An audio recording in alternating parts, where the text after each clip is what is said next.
Welcome to the 16th season of the NitWits, a weekly roundtable discussion on the Penn State Nittany Lions. Our panel includes Neil Riddell of the Altoona Mirror, Mark Brennan of FightOnState.com, Sports Director Casey Kantz of WTAJ Sports, and a special guest analyst each week. The NitWits are brought to you by Irwin Financial Raymond James, an independent firm and firm foundation for your financial future. Coldwell Banker, no one will work harder to sell your home. By Doctors Howells and Reed, orthodontics for children and adults. By Pacifico's Bakery, genuine Italian bread and rolls for your tailgating needs. By Fiore True Value on 6th Avenue in Altoona, just ask rental. By the Altoona Professional Hearing Aid Center, your hearing aid healthcare professional. By Monarch Cleaners, for all your cleaning needs. By your rehab choice, Health South of Altoona, ask for us by name. By J&P Auto, home of the $1,000 push, pull, or tow. By Courtesy Motors of Altoona, where courtesy means a great deal. By the Allegro, where fine cuisine is a way of life. By EasyToUse.com, your Yellow Pages connection in print and online. By FightOnState.com, as close as you get to Penn State football without putting on a helmet. And by the Altoona Mirror, featuring Penn State game day every Friday. All righty, welcome inside another edition of the NitWits. And wow, guys, let's first introduce everybody. Neil Riddell, Mark Brennan, and Lou Prado. And this is a great time to have you on the show, Lou, recapping one of the best wins that we've seen in some time. We've seen some good wins this year, no question about this Penn State team. But where does this one rank for you? Well, going to beat the 15th ranked team in the country. Well, I call it upsets. I mean, where does it rank among the upsets? As soon as it occurred, I said this is one of the greatest upsets in Penn State history. Now, here's where you get into opinions. But it's definitely, to me, the biggest upset since the 1990 Notre Dame game when we knocked off #1 Notre Dame out of South Bend, and the field goal kicked by Fayak. Yeah. Craig Fayak. Fayak, a freshman on it. And then the other one, I mean, let's face it, the #1 upset of all time to me is still going to be the '86 team in the '87 bowl game. And there are a lot of upsets in history. You don't know a little about history, but as upsets, there's no doubt about it. Because of the ramifications, the 24-point underdog. A lot riding on the line. Riding on the line, and what it can do for the future, like we said before. I have to say one thing. Can you imagine Joe Paterno talking about Vegas at a post-game news conference? Yeah, and I don't think they were as decided they weren't a 24-point underdog in either of those games. But you mentioned some great upsets because you're talking about the #1 victory in the history of Penn State would be the win over Miami and the game against Notre Dame. I don't think Joe ever did a better job in a single game than he did that day with the wind and the way Notre Dame was down, and Joe chose to punt late in the game and then kick the winning field goal. But I think if you look at the Miami game, though, if you look at the Fiesta Bowl and you look at the Miami players and what they went on to do, now listen, some of the Penn State players went on to be outstanding as well. But with the ramifications, to me, that's always going to be the greatest upset. But one thing to remember is that with the way football's played anymore, you're going to see more of these wide lines because teams tend to score more. You see it across the nation. So I think that was part of a factor of it. In retrospect, I picked Penn State to lose by 21. I was wrong. You know, a lot of us were wrong. Most of us. But I think a lot of it is the function of offenses are so much more high-powered now, and defenses usually aren't plus the style points that Wisconsin and Ohio, they were trying to get into a BCS bowl. Yeah. Unfortunately, teams feel that they can't beat people. They have to roll it up, and that's the way. That's the way it is. But the motivation that Bill O'Brien used, absolutely. I mean, we've seen some really impressive aspects of his coaching ability, the way he's developed quarterbacks, the way they bounce back after losses. But the motivation, how he clings to different things, was really apparent. But they've had two great upsets over Ohio State, 1956 and 1964. And the 56 is a lot like this one because they beat them 7-6 out there. And Rip Ingalls said, once they beat them, I took a note, 18 to 21 point underdogs, so that comes close. And they went out there, and you know, it's much different type of team, and that opened doors of recruiting they never had before. So if you want to compare upsets, that's one of the best. And then in '64, That was a team that was opened with one win out of the first 4 games, and then they won 3 more. They went out there and knocked off number 2 Yeah, Ohio that could be a State. separate show because Mike was on that team. Right, yeah. Oh, There you boy, go. he would have his pen out. I will say that, what sets this apart, obviously, is that this team's operating with 2 hands tied behind its back. Sure. With, dealing with the sanctions, I think we're probably quick to forget that. So, yeah, maybe this Wisconsin team isn't, Miami of '86, but it's a powerful team, a well-coached team usually, and for Bill O'Brien, as Neil said, to be able to motivate the way he does, and I actually enjoy that. I mean, I don't care that he comes in and says, yeah, we use the media, we use the line, we used all this. I Glad like we that. could help. Yeah, exactly. Did we get a game ball out of this? But I actually like the fact that he kind of goes there and has some fun with it. Guys, let's talk about how they got the win Saturday in Madison. Wisconsin, of course, coming in near the top of the Big Ten in total offense and defense. The Badger ground game, we talked about that all week, how good they are, ranked 8th in the country coming in. But Penn State was kind of more of the story. Guys like Christian Hackenberg, I think he was really the story on offense, no question, Lou. The way he came out and slinged it 4 touchdowns, no picks, not sacked. I wasn't there like these 2 guys, but I was watching TV, so I saw the replay. I mean, Hackenberg was outstanding. Yes. And compared to the other quarterback, whose name I don't even mention. Stave. Yeah, Stave. I mean, I can't believe the guy he couldn't pass worth a darn. And it just seemed like they got outcoached. We outcoached them. I mean, our outcoaching. And let's put in something for the defense about our defensive coordinator, who's been, the guy sitting here before. John Butler, yeah. We'll talk about it in a bit. Both. But I mean, Hackenberg. They said Hackenberg grew up. Now, one thing that I read conflicting about that big play that Zwinnick made on the draw. They said did Hackenberg call that at the in the line of scrimmage? It was a play. That was reported in the Wisconsin. I don't know. I'm unclear about Yeah, I that. don't Whether think he that called is. an audible there, it'd be hard for me to believe that he was going to check out of maybe. But I think he has a couple options when he goes to the line. But he did orchestrate the touchdown that tied the game at the end of the half.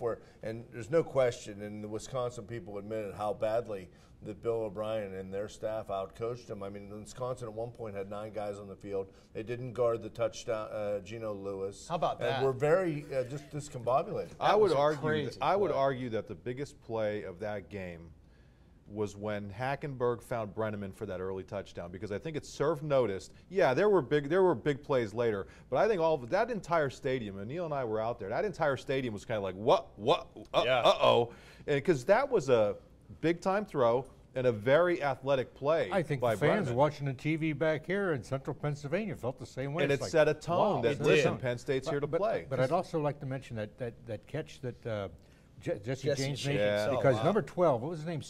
He was the good defensive, probably the Southern fastest or- guy in the field, because he stopped a couple of long plays. The long hair going, you could keep up with him. But James went right over him and caught that I think that pass. was the second best catch of the year And it was behind great. Robinson against Michigan. Yeah, that it was was a unbelievable. tremendous play. And Mark mentions the big play to start things off there, and there were a whole 4 or 5 big plays, big completions that were key in this game. No question. This Winnack run at the end of the game, too, kind of sealed the deal. I think for Penn State fans, being one of them, sitting at home with my wife and a friend from Yeah, Michigan. you're a Penn State fan, are you? Oh yeah, but sitting there, that line on his- I Lou think wrote you're- a book on this game alone. I think Comes our out mouth- next fall. I think our mouths dropped. I mean, Yeah. this isn't the team we saw all year. I mean, we said, when's it going to fall out? When's the sky going to fall?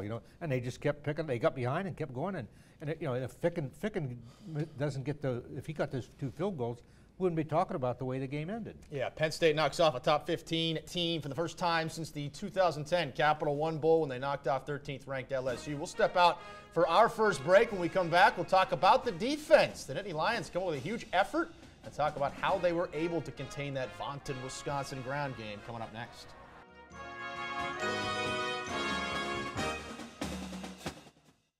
The NitWits are brought to you by Irwin Financial Raymond James, an independent firm and firm foundation for your financial future. Coldwell Banker, no one will work harder to sell your home. By Doctors Howells and Reed, orthodontics for children and adults. By Pacifico's Bakery, genuine Italian bread and rolls for your tailgating needs. By Fiore True Value on 6th Avenue in Altoona, just ask rental.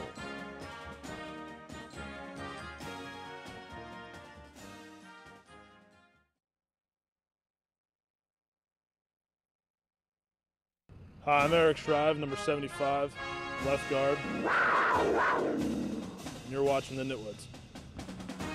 Thanks, Eric. Welcome back. The talk all week, and rightfully so. A solid Wisconsin ground attack. Melvin Gordon, James White, and company had the Badgers in the top 10 in the country, averaging close to 300 yards per game.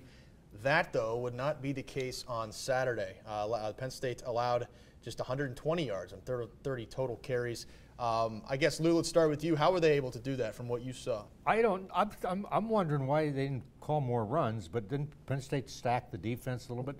I mean, they were up there, dared them to pass, but still, they had these great running backs, and you thought, where were they all the time? So that's a credit to that defense. I mean, it gets credit to the defensive coordinator. Let's give a shout out to him and taking a lot of criticism, included by a lot of fans. Even last week, they were still complaining. Even on this show, a certain fan was he had a right. really strong second half of the season. He did. I think you give him a credit. He goes to a 5-man line. They insert the Gaia. Which kind of, but once Wisconsin got down 31-14, they were out of character. But they were out of character before that even.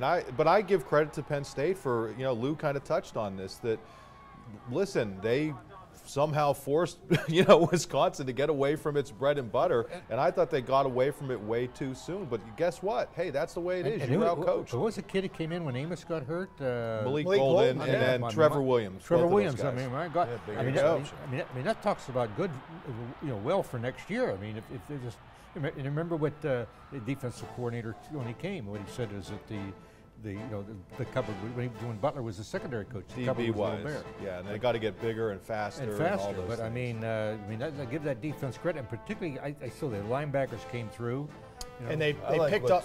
What Brandon Bell has brought to the defense. He's brought a guy that can get to the quarterback. He and Alanian.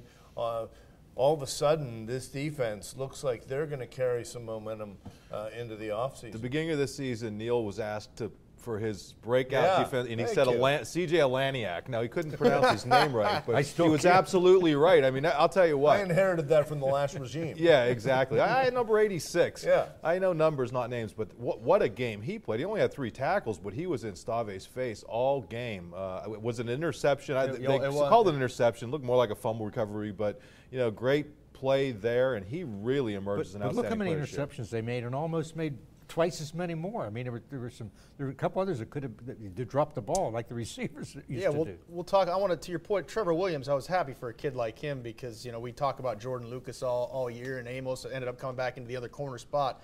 But when Williams needed to play yesterday with Amos going down with the injury, I thought he had a good game. And the turnovers we're going to talk about in a little bit, but those have been really huge down the stretch, specifically over the last 5 games for this team. And it gave him a boost on Saturday. Those last two of the 3 picks in the second half turned into 10 points, which I think was you that maybe wrote in the mirror. That was the turning point, that 10-point swing there. Late third quarter, early fourth quarter. Forced fumble that Alanian brought back. But, there's Kaiser gets clinches the game with the interception. Again. Also had a couple tackles behind the line of scrimmage shot in there. So, they buttoned up their kickoff coverage. They made an adjustment there. They figured they can't cover the deep kickoff, so they started scribbing it and kicking away. They still have some issues with their actual kickers. Did you catch the thing with the kickoff coverage? It was Fitz and the weight training staff hyping those guys before every kickoff, which I think, you know what, you have a bunch of these run-ons in there, you have some scholarship players, but these guys clearly were probably down a little bit. What better than to get the most enthusiastic guy and his staff in there hyping them all up, and they did a really good job with it. And it's too bad that Ficken just is so erratic. Well, and the punter, I mean, the 2 guys, it's a shame. I mean, I root for the kids, but Butterworth was okay on Saturday. It takes him a while. Yeah, he had one block, though. He did. He's been, I mean, his thing's been inconsistency, too. And Sam Ficken, who was really fine the first half of the year, has seemed to come back into that role that we saw him after last Virginia. year. Yeah, he's going to have to patch that up because I know there's a lot of pressure kicks, but that's part of the deal. Those kicks weren't were they pressure though? I mean, it was to give them breathing room. Overtime against Nebraska, or Michigan. I meant more specifically in this game. These would have been breathing room type things, and that's why to me it would have clinched the game. Right, as opposed to if you miss this, you're going to lose the game. He seemed to be always on the right hash mark, and he curves right. I mean, it's wide right. It just goes bingo, and misses. Maybe he's not just turning his body through like you with your wedges and 8 irons. It'll be a topic for, I think we'll be talking about Sam Fick in our season wrap-up show we'll be doing next week, and we hope you can join us for that. But we got to step out and take another break. We talked a little bit about the turnovers, but we're going to talk a little bit more about those because it's been very noticeable down the stretch here for Penn State. Stay with us. You're watching the NitWits.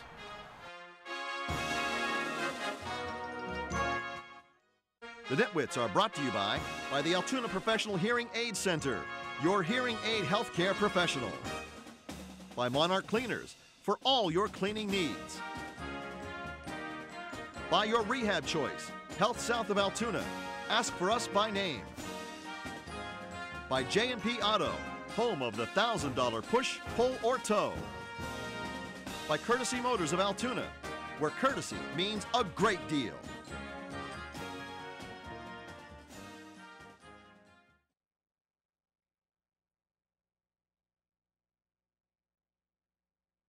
I'm Glenn Carson from your Nittany Lions, and you're watching the NitWits. I can tell you flat out that they took offense to the fact that they were 24-point underdogs and that nobody even in State College thought they could win the game, except the kids in that locker room and the coaches in that locker room. So I think those kids took it personally. You know, you take those things personally. That's just the way it is. That's football. And, you know, I feel really good for the seniors that they were able to come out on a winning note. There you go. That's a good point. He's wrong. Keith Conlon lives in State College, and he picked them to win. But the seniors who couldn't get the win on senior day, they go out on a winning note when nobody gave them a chance other than Goon to win that game on Saturday. And I thought it was great. And Mark captured it on his camera, and anybody needs to go to his website and see it. FightOnState.com. Where the players, they ran over to the fans, they saw the band, and they said, let's sing the alma mater. It was all impromptu. I mean, they did it on their own. I mean, I'm sitting there, gaga. I just never saw that. They haven't sang the alma mater away at any game in the past. I don't think. Since the '56 game in Ohio State. Yeah, probably. But I mean, that's great. That's that spirit. And that's that type of stuff that he's been talking about. And they get those kids enthused. They pass that on to the younger kids. That's great. You know, the resolve that they have shown has just been.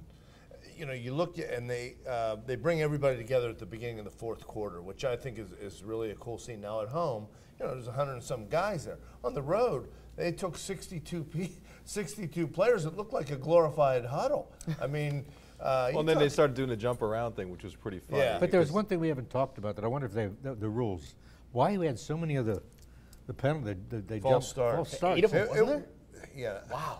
4 on Donovan Smith. Every regular got flagged for That's a unreal. false start. As veteran as they are, too. I think part of it was the Wisconsin D linemen were kind of jumping side to side. I think they were. Did you catch yeah, that and at all? Gary Gilliam actually tweeted after the game, he joking about Donovan Smith. Maybe he heard the Wisconsin line saying move because they were apparently saying move in that defensive set that they run. They say move a lot, they shift, like you were saying. But you have to once you get it 3 or 4 times, you think you would get it down. Right, but yeah, to their credit, as they've done all year.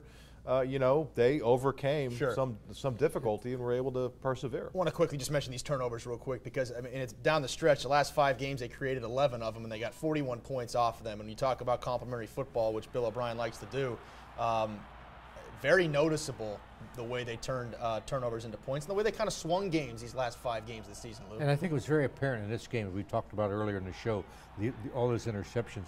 And I think that was great. Was it an interception? Was it a fumble? I mean, the replay. I still think it's interception. I didn't see it. Yeah, but it was great when you see it. I mean, he picked it right up. And he went. did. Some of that was tied to the pressure. I mean, Zettel gets a couple sacks.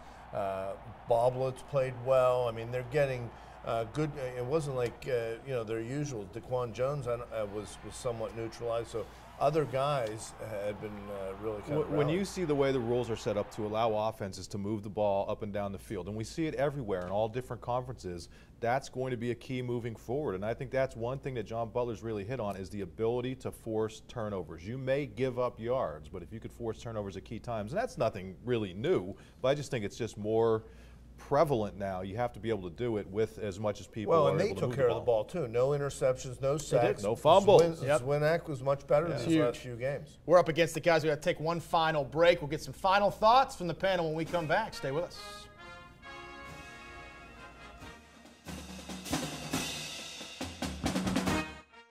The NitWits are brought to you by the Allegro, where fine cuisine is a way of life. By EasyToUse.com, your Yellow Pages connection in print and online. By FightOnState.com, as close as you get to Penn State football without putting on a helmet. And by the Altoona Mirror, featuring Penn State game day every Friday.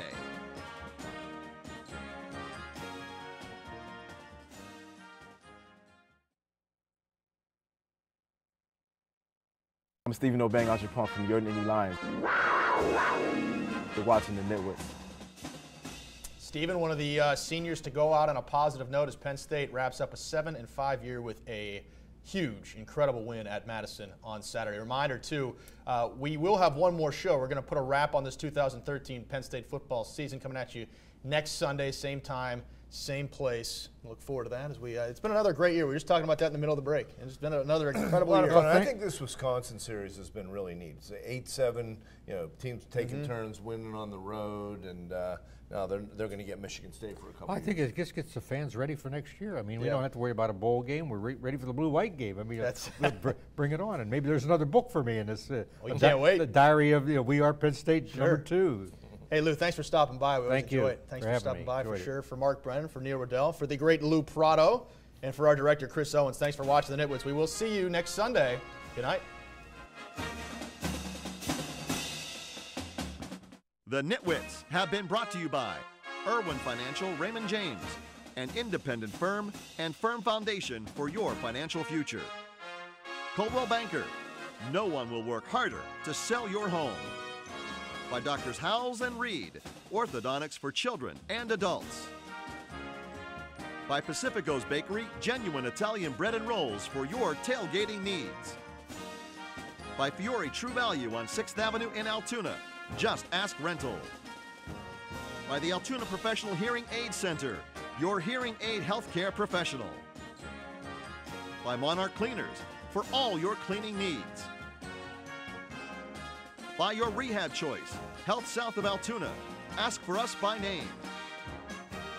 By J&P Auto, home of the $1,000 push, pull, or tow. By Courtesy Motors of Altoona, where courtesy means a great deal. By the Allegro, where fine cuisine is a way of life. By EasyToUse.com, your Yellow Pages connection in print and online. By FightOnState.com, as close as you get to Penn State football without putting on a helmet.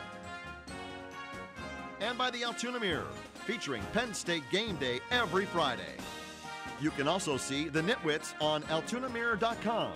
Thanks for watching, and we'll see you next week.